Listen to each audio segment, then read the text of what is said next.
चोर काहिल गधा। पुराने जमाने की बात है, एक ताजिर था जो शहर से दूर एक गांव में रहता था। वो तिजारत के लिए रोजाना शहर जाता और मुख्तलिफ अशिया की खरीदो फरोख्त किया करता। तिजारत करने के लिए उसके पास एक गधा था। वो गधे पर सामान लादकर रोजाना शहर जाया करता। ताजिर अपने गधे की बहुत अच्छे तरीके से देखभाल करता, उसकी खुराक का बहुत ख्याल रखता, उसे वक्त पर चारा डालता और पानी पिलाता, क्योंकि ताजिर को पता था कि उसकी तिजारत के लिए इस गधे की बहुत जरूरत है। गधा बहुत सेहतमंद था। ताजिर बहुत सारा सामान एक साथ गधे पर लादकर फरोख्त के लिए शहर ले जाता, लेकिन उसका गधा बहुत कामचोर और आलसी था। उसको भागना दौड़ना खाना पीना बहुत पसंद था। आज फिर शहर जाना पड़ेगा। मुझे हमेशा छुट्टियां क्यों नहीं हो जाती? मुझे छुट्टियां बहुत पसंद हैं। मेरे मालिक को तो हमेशा काम की ही पड़ी रहती है, पर मुझे फारिग रहना बहुत पसंद है। मेहनत करना तो बिल्कुल भी मुझे अच्छा नहीं लगता। ताजिर अपने गधे पर सारा सामान लादकर शहर ले जाता और ताजिर को शहर जाने के लिए एक नदी को पार करना पड़ता था। शहर जाकर वो सारा सामान बेच देता। ताजिर को हर रोज बाजार की मांग के मुताबिक अशिया की तिजारत करनी पड़ती थी। कभी कपास तो कभी नमक, कभी सब्जियां तो कभी फल। ताजिर को पता लगा कि बाजार में नमक की मांग बहुत बढ़ गई है। ठीक है, मैं बहुत जल्द ही नमक लेकर आ जाऊंगा। उसने अपने गधे पर 4 बोरियां नमक की लादी और उसको मालूम हो गया कि 4 बोरियों का वजन काफी ज्यादा है। ओहो, मेरा गधा इतना वजन नहीं उठा सकता। इसका वजन थोड़ा कम करना पड़ेगा, यही ठीक रहेगा। उसने गधे की पीठ से एक बोरी उतार दी, फिर भी गधा आगे जाने के लिए तैयार नहीं था। ताजिर को अपने गधे का तो बहुत ख्याल था, पर उसको अपने गधे का पता था कि वो बहुत कामचोर और आलसी है।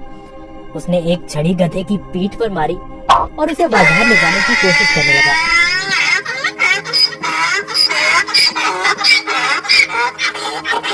चलो, अब मुझे पता है तुम बहुत आलसी हो। तुम्हें शहर जाना बहुत जरूरी है, क्योंकि बाजार में इस वक्त नमक की बहुत मांग है।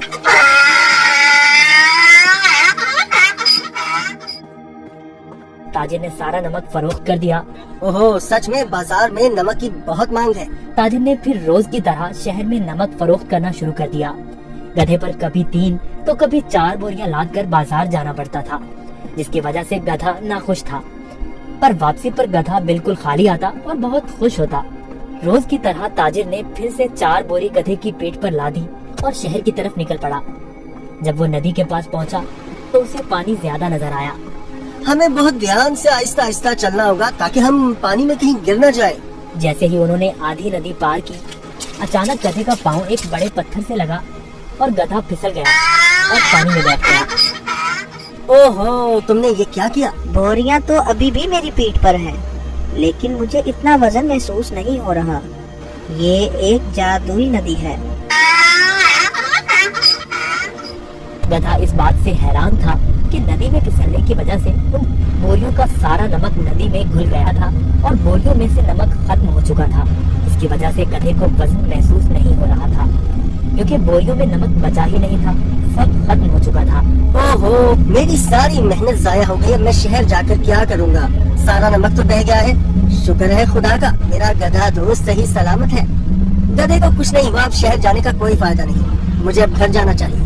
वाह, कोई वजन भी नहीं और काम भी नहीं। ये तो कमाल की नदी है। फिर अगले दिन ताजिर ने 4 बोरियां गधे की पीठ पर लाद दी और शहर की तरफ निकल पड़ा।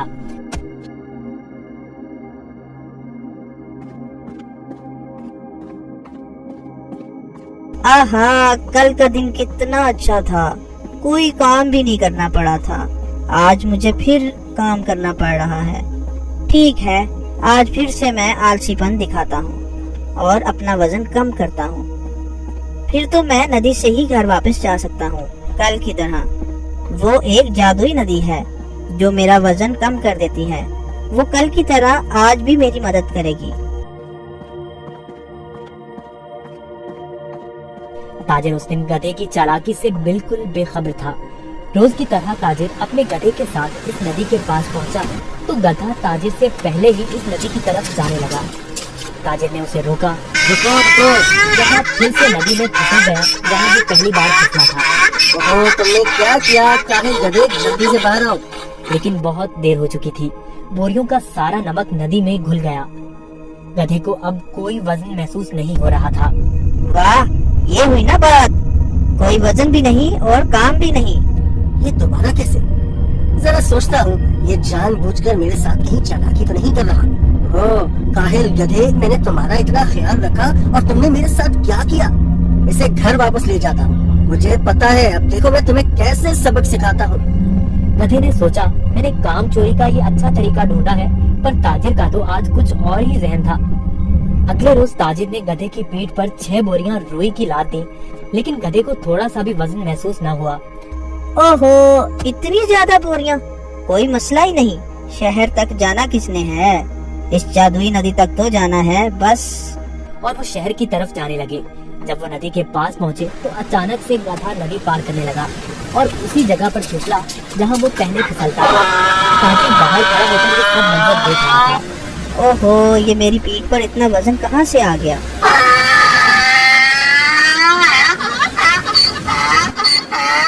ताजिर बहुत समझदार आदमी था। उसको पता चल गया कि उसका गधा जानबूझकर ये सब उसके साथ कर रहा है। इसलिए ताजिर ने इस दफा बोरियों में नमक के बजाय रुई भर दी थी। जैसे ही गधा नदी में फिसला तो रुई ने पानी जज्ब कर लिया और गधे की पीठ पर वजन ज्यादा हो गया। हाँ, तुम मुझे इतने दिनों से बेवकूफ बना रहे थे। तुम्हारी इस हरकत से मेरा बहुत नुकसान हुआ है। तुम्हें इस बात का अंदाजा भी है क्या? अब तुम इसी तरह बोरियों के साथ घर जाओगे। गधे को उन बोरियों के साथ ही घर आना पड़ा। इस तरह गधे ने अपना सबक सीख लिया और उस दिन के बाद गधे ने कभी नदी में फिसलने की हिम्मत न की। इसलिए नतीजा, जैसा करोगे वैसा भरोगे। अगर आपको हमारी वीडियोस अच्छी लगी हो तो इसको लाइक करें, शेयर करें और हमारे चैनल को सब्सक्राइब करें। शुक्रिया।